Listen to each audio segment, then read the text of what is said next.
तमाम साथियों का अभिवादन। नमस्कार मित्रों, फेसबुक लाइव में आप सभी का स्वागत है। लगातार आप साथियों का फोन आ रहा है और एक जिज्ञासा है पूरे बिहार के अंदर में कि राज्यकर्मी के दर्जे के मुद्दे पर वास्तव में सरकार क्या करने जा रही है।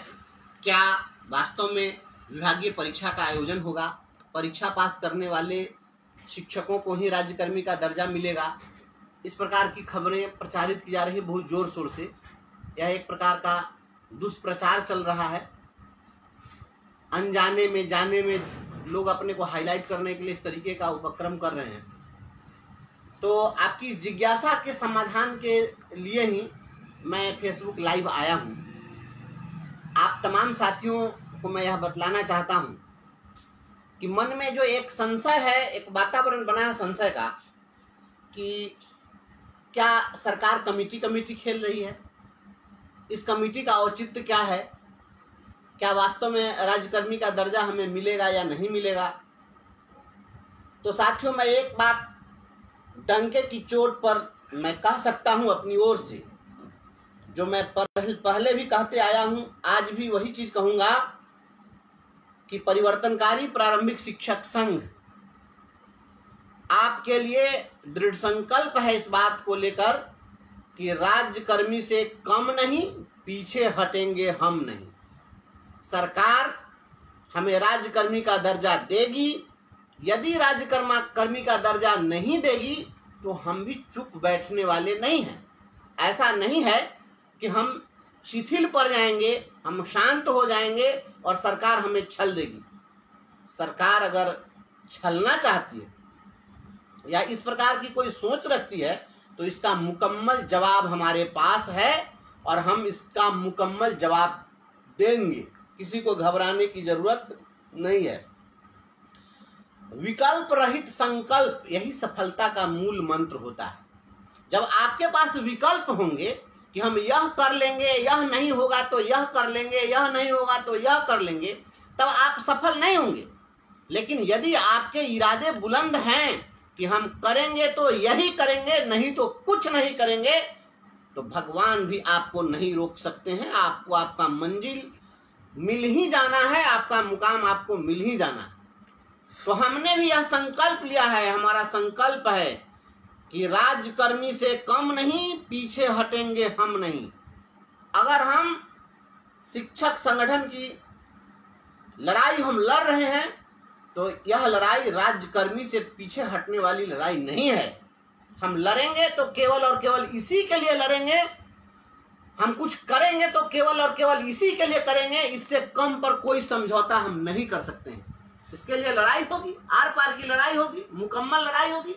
हम पीछे नहीं हटेंगे। इसलिए एक बात तो मन में आप स्थापित कर लीजिए कि राज्य सरकार को हर हाल में हमें राज्यकर्मी का दर्जा देना होगा। और राज्यकर्मी का दर्जा अगर यह सरकार नहीं देगी तो वैसी स्थिति में जो हमारी संख्या है, चाहे हम सीधे शिक्षक हो, शिक्षक अभ्यर्थी हो, हमारे विद्यालय की रसोइया हो, आंगनवाड़ी सेविका सहायिका हो, आशा कार्यकर्ता हो, मनरेगा कर्मी हो, इंदिरा आवास सहायक हो, रोजगार सेवक हो, किसान मित्र हो, जितने भी संविदा पर कर्मी हैं, उन तमाम कर्मियों को हम यूनाइट करके और हम लड़ाई लड़ेंगे और इस लड़ाई को मंजिल मुकाम तक पहुंचाएंगे। बहुत सारे लोगों को पेट में दर्द होने लगता है हमारी लड़ाई से, क्योंकि बहुत सारे लोग सरकार का बन करके सोचते हैं। मेरे भाई, आप अपना बनकर सोचिए, सरकार का बनकर सोचने की जरूरत नहीं है। जब कोई भी लड़ाई होती है तो उस लड़ाई में कुछ अगर मर्यादाएं टूटती है तो टूट जाने दीजिए। अंतिम योद्धा वही होता है, असली योद्धा वही होता है जो सफलता प्राप्त करता है, चाहे वह किसी तरीके से हो। जो सफलता प्राप्त नहीं किया तो आपकी मर्यादाओं का कुछ, जब सरकार मर्यादा को समझने के लिए तैयार ही नहीं है तो हम अपनी कितनी मर्यादा समझेंगे। आज तो देख रहे अधिकारी भी अपनी मर्यादा तोड़ दी, अब तो शिक्षकों को इडियट कहा जा रहा है। तो जब सभी लोग मर्यादा तोड़ रहे हैं, वैसे में केवल और केवल हम ही अपनी मर्यादा का पालन करने के लिए तो नहीं बैठे हैं। ऐसा नहीं होगा। हम शिक्षक हैं, निश्चित रूप से हमें अपनी मर्यादा में रहना चाहिए, अपनी हद में रहना चाहिए। हम जानते हैं कि हमारी मर्यादा क्या है, लेकिन राज्यकर्मी से तनिक कम पर कोई समझौता नहीं होगा। राज्यकर्मी का दर्जा सरकार नहीं देगी तब तक हम चैन से बैठने वाले नहीं। यह बात आ रही है, कुछ लोग यह खबर प्रचारित कर रहे हैं कि विभागीय परीक्षा ली जाएगी। अब विभागीय परीक्षा ली जाएगी या नहीं ली जाएगी, जो लोग भी सोशल मीडिया पर इस प्रकार की खबर फैला रहे हैं, ऐसे लोग क्या मुख्यमंत्री सचिवालय में बैठे हुए हैं, मुख्यमंत्री के पॉलिसी डिसीजन मेकर में बैठे हुए हैं? कहां से लाते हैं इस तरह की खबर आप लोग? ये जो भी खबर है यह तथ्यहीन है, निराधार है, इसका कोई आधार नहीं है और यह सब सस्ती लोकप्रियता बटोरने के लिए इस तरह की खबरें प्रचारित की जा रही है, क्योंकि अभी तक आधिकारिक रूप से इस प्रकार की कोई बात नहीं हुई है। हाँ, यह बात जरूर आ रही है कि एक कमेटी का गठन होगा। तो कमेटी का गठन क्यों होगा? हमारे बहुत सारे मित्रों को लग रहा है कि सरकार ऐसा तो नहीं कि कमेटी खेल रही है या कमेटी में हमें उलझा रही है। तो साथियों, इसके लिए बहुत निराश हतोत्साह होने की जरूरत नहीं है, या हमेशा केवल संशय की स्थिति ही नहीं बनानी चाहिए। जब भी कोई नई बातें लागू की जाती है, जैसे हम लोगों को वेतनमान देना था सरकार को, तो उसके लिए कमेटी बनी थी। तो अभी हम लोगों को नियोजित शिक्षक संवर्ग से राज्यकर्मी के संवर्ग में हमें सामंजित करना है।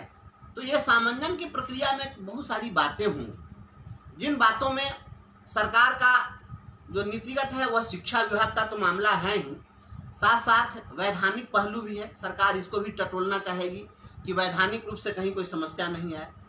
आर्थिक मसले भी हैं। ऐसा नहीं है कि हमें सरकार राज्यकर्मी बनाएगी तो केवल और केवल हमें जो वेतन मिल रहा है वही मिलेगा। सरकार कुछ न कुछ वेतन वृद्धि भी जरूर करेगी, नहीं तो इस राज्यकर्मी के दर्जा का बहुत मतलब नहीं रह जाएगा। इसलिए वेतन वृद्धि भी होगी निश्चित रूप से, ऐसी हम उम्मीद रखते हैं सरकार से।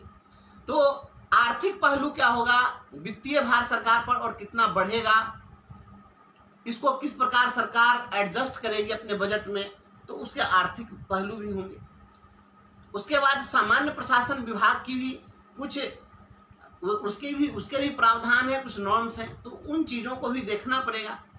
तो इन तमाम चीजों पर विचार करने के लिए निश्चित रूप से सरकार एक कमेटी का गठन करेगी, ताकि वह जो कमेटी है इन तमाम चीजों का अध्ययन करके वित्तीय भार कितना बढ़ रहा है, वैधानिक पहलू क्या है, इसका शिक्षा विभाग पर क्या प्रभाव पड़ेगा, अन्य पंचायती राज विभाग पर इस पर क्या प्रभाव पड़ेगा, इन तमाम चीजों पर विचार करने के बाद वह कमेटी एक प्रस्ताव देती है। कभी भी ऐसा ही होता है कि कोई समिति बनती है, किसी आयोग का गठन होता है, जब नई चीजों को लागू करना होता है तो इस प्रकार से सरकार एक आयोग का गठन कर देती है या कोई कमेटी बना देती है। तो वह कमेटी या आयोग एक सिफारिश देती है, वह एक सिफारिश देगी और वह कमेटी सिफारिश देगी कि इसको इस प्रकार से लागू किया जा सकता है, और उस सिफारिश को सरकार लागू करती है। उस सिफारिश में सरकार चाहे तो कुछ बदलाव भी कर सकती है। तो इस प्रकार से कमेटी का गठन तो लाजमी है, और यह कमेटी का गठन यदि हो रहा हो और कमेटी सरकार अगर बनाना चाहती है तो हमें केवल इस पर संशय के दृष्टिकोण से ही नहीं सोचना चाहिए, केवल शक ही नहीं करना चाहिए उसके इरादे पर, बल्कि इसको सकारात्मक रूप में भी लेना चाहिए कि यह एक अच्छी पहल हो सकती है। लेकिन इस कमेटी का गठन हो और यह कमेटी ससमय अपनी सिफारिश सरकार को दे दे, तो यह एक बात है। और जब कमेटी बनेगी तो वह कमेटी अपनी सिफारिश देगी कि हम इन्हें राज्यकर्मी का दर्जा किस प्रकार से दें। तो संभव है कि जो कमेटी बनेगी उस कमेटी के समक्ष जो स्टेक होल्डर्स हैं, जो इससे संबद्ध पक्ष हैं, उन सभी संबद्ध पक्षों से वह कमेटी विचार भी ले सकती है। हो सकता है वह कमेटी अन्य राज्यों का अध्ययन जाकर कर सकती है।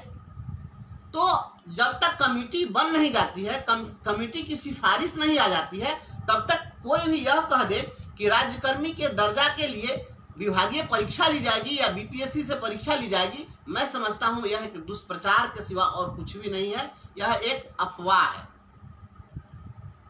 अगर कमेटी बनती है, उसकी सिफारिश आती है, तो सिफारिश के बाद जो होगा होगा, लेकिन अभी तत्काल तो ऐसी कोई बात है नहीं। अब जो लोग भी इस प्रकार की बात फैलाते हैं वह कहीं ना कहीं लोगों के बीच में संशय पैदा करना चाहते हैं, खुद को हाईलाइट करना चाहते हैं। अभी हमने देखा कि एक नेता विशेष अब कथित तौर पर नेता है, मुझे तो नहीं पता है कि उनका जनाधार क्या है, कितने लोग उनके फॉलोअर हैं, लेकिन एक कथित नेता ने एक लेटर पैड पर सरकार से मांग कर दी कि हमें राज्यकर्मी का दर्जा नहीं चाहिए। अब आप बताइए किसको क्या कहिए? ऐसे ऐसे लोग भरे पड़े हैं हमारे समाज में। तो ऐसे लोगों का उद्देश्य, इससे मतलब नहीं है कि राज्यकर्मी का दर्जा मिलेगा कि नहीं मिलेगा या क्या होगा। मतलब इस बात से है कि आखिर उसी के कारण, ऐसे ही अनाप शनाप कृत्यों के कारण आखिर शिक्षक समाज उसका नाम तो जान जाएगा, चर्चा तो उसकी कम से कम करने लगेगा। तो काम से तो चर्चा होना है नहीं। तो हम लोग यहाँ कहावत है कि नामे नाम न तो अकराइले नाम, तो ये अकराइये के नाम करेंगे, दूसरा क्या कर सकते हैं? इनका दूसरा तो कोई एबिलिटी है नहीं, तो यही करेंगे, खुराफाती काम, उलूल जुलूल। लाना था ऐसे लोगों पर। अब कुछ लोगों ने दुष्प्रचार शुरू कर दिया, सोशल मीडिया में खूब भ्रम फैलाना शुरू कर दिया कि वरीयता का कोई प्रस्ताव दे रहा है कोई। अरे कौन दिया है वरीयता का प्रस्ताव भाई? वरीयता का प्रस्ताव दिया कौन है? अभी जल में मछली और नौनो कुटिया बखरा, वरीयता कहां से आ गई है बात कि वरीयता की कोई किसी ने मांग कर दी है? ऐसी मांग किसी ने नहीं की है कि हमको इस आधार पर इतना वरीय कर दीजिए, इसको कनीय कर दीजिए और इसको। ये सब ऐसी बातें इसलिए होती है क्योंकि जिन लोगों की औकात नहीं है सरकार के गलत निर्णयों के खिलाफ मजबूत स्टैंड लेने का, वो सोशल मीडिया पर गंदगी फैलाएंगे, इसके अलावा और वे कुछ नहीं कर सकते हैं। अभी तक का जो इन लोगों का इतिहास है यही बतलाता है कि ये लोग नफरत फैलाओ गैंग हैं। और नफरत कैसे फैलाएंगे? तो ये लोग बिल्कुल अंग्रेजों के रास्ते पर चल रहे हैं, डिवाइड एंड रूल। कैसे? तो कर दो कि ये टीईटी है, ये नॉन टीईटी है। अब किसी को कह दीजिए ये 2003 है तो ये 2005 है, तो 2010 है, ये 8 है, ये 14 है, ये टीईटी 15 है, टीईटी 22 है। जब तक ये लोग इस प्रकार की बात नहीं करेंगे तब तक लोगों में गलतफहमी कैसे पैदा होगी? और गलतफहमी जब तक पैदा होती है नेतागिरी करेंगे क्या? अरे मेरे भाई लोग, इस प्रकार से जो आप नफरत फैलाते हो, इससे सस्ती लोकप्रियता बटोरने के चक्कर में आपका कुछ भला होने वाला नहीं है। शिक्षक समाज या कोई भी समाज अपने उसी नेता को याद रखता है लंबे समय तक जो नेता उसके लिए कुछ अविस्मरणीय योगदान देता है, जिसकी कुछ उपलब्धि होती है अपनी सोसाइटी के लिए। तो उपलब्धियां अर्जित करके समाज को दीजिए ना, कुछ काम करके दीजिए जिसके आधार पर लोग आपको याद करेंगे। ये नफरत फैला करके, इस तरह से गंदगी फैला करके आप क्या हासिल कर लेंगे? अभी तक जब तक कमेटी बनी नहीं, जब तक सिफारिश आई नहीं, तब तक पहले ही कह दीजिए इन लोगों की परीक्षा ली जाएगी, तो ये फेल हो जाएंगे, तो ये परीक्षा से डर गए, तो ये हो गए। गजब हाल है। 15 अगस्त आने वाला है।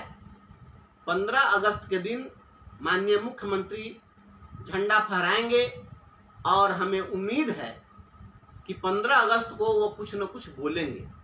हमारे मुख्यमंत्री जी जल्दी कुछ बोलते नहीं हैं, ये मुंह खोलते नहीं हैं और किसी निर्णय पर जल्दी डोलते भी नहीं हैं, लेकिन अगर कुछ बोल दें तो खैर उसको लागू भी कर देते हैं। तो हम यह उम्मीद करते हैं, हमें भरोसा है कि 15 अगस्त को माननीय मुख्यमंत्री जी हमें राज्यकर्मी के मुद्दे पर 15 अगस्त को कुछ घोषणा करेंगे, ऐसी उम्मीद है। इसका एक कारण भी है, चूंकि अगस्त महीने के अंतिम सप्ताह में परीक्षा का आयोजन किया जाना है। जब बीपीएससी की पहले से परीक्षाएं निर्धारित हैं, तो जो शिक्षक हमारे लगभग 68-70 हजार हमारे शिक्षकों ने फॉर्म भर दिया है, तो उनके संबंध में तो सरकार को निर्णय लेना पड़ेगा और उससे पहले निर्णय लेना पड़ेगा, ताकि परीक्षा में वो शामिल होंगे या नहीं होंगे या क्या होगा। तो इसके लिए मुझे लगता है कि उपयुक्त समय तो उस परीक्षा के, बीपीएससी के परीक्षा के आयोजन से पहले का उपयुक्त समय अगर कोई है, उपयुक्त अवसर है, तो वह 15 अगस्त का अवसर उपयुक्त प्रतीत होता है। इसलिए हमें लगता है कि 15 अगस्त को माननीय मुख्यमंत्री जरूर कुछ न कुछ घोषणा करेंगे। ये बिहार के शिक्षकों की भावना है और समय की मांग भी है, शिक्षकों की अपेक्षा भी है। इसलिए किसी साथी को घबराने की जरूरत नहीं है, किसी साथी को इन गलतफहमियों में, इस दुष्प्रचार में नहीं पड़ना चाहिए। कि हमारी परीक्षा होगी और विभागीय परीक्षा होगी तभी हमें राज्यकर्मी का दर्जा मिलेगा, ऐसी कोई जरूरत नहीं है। और जिन लोगों के द्वारा यह फैलाया जाता है कि कोई टीईटी परीक्षा पास है इसलिए उनको फिर परीक्षा की आवश्यकता नहीं होगी, या कोई दक्षता पास है इसलिए उनको परीक्षा की आवश्यकता नहीं होगी, तो मैं समझता हूं कि जितने नियोजित शिक्षक हैं उन नियोजित शिक्षकों को राज्य संवर्ग में राज्य कर्मचारी बनाने में, इन्हें राज्य सरकार का कर्मचारी घोषित करने में कोई वैधानिक परेशानी भी नहीं है। यदि कमेटी बन जाए, सरकार कमेटी का गठन कर दे, तो हम उस कमेटी के समक्ष जाकर रास्ता बता सकते हैं कि आप इस चीज को कर सकते हैं। देखिए, एक बात स्पष्ट रूप से समझ लीजिए, जिन लोगों को जो गलतफहमी है या कुछ लोग उल्टा पलटी सोचते और समझाते हैं, हम शिक्षक हैं, हमें शिक्षक बनने की लड़ाई हम नहीं लड़ रहे हैं, यह लड़ाई राज्यकर्मी बनने की है। ऑलरेडी हम शिक्षक तो हैं। शिक्षक बनने के लिए जो न्यूनतम अर्हता है वह अर्हता एनसीटीई के द्वारा निर्धारित की जाती है। और ऐसा नहीं है कि एनसीटीई ने कह दिया है कि राज्यकर्मी के रूप में जो शिक्षक अपॉइंट होंगे उन्हीं पर हमारा नियम लागू होता है, उन्हीं के लिए एलिजिबिलिटी क्राइटेरिया उन्हीं पर लागू होता है, ऐसा नहीं है। अगर स्थानीय निकाय ने बहाल किया तब भी, या किसी राज्य सरकार ने बहाल किया सीधे तब भी, सभी परिस्थितियों में एक शिक्षक बनने के लिए जो न्यूनतम अर्हता है वह अर्हता पालन करना होगा। जिसके पास वह न्यूनतम अर्हता होगी वही शिक्षक बनेगा। तो हम जो आज शिक्षक हैं, चाहे वह नियोजित शिक्षक हो, चाहे वह पूर्व से कार्यरत रेगुलर टीचर हो, या बाद में जो टीटी के आधार पर बहाल हुए हों, या अब कोई नए बहाल होंगे, उनके लिए जो न्यूनतम अर्हता है उस न्यूनतम अर्हता को जब वे पूरी करेंगे तभी शिक्षक बनेंगे।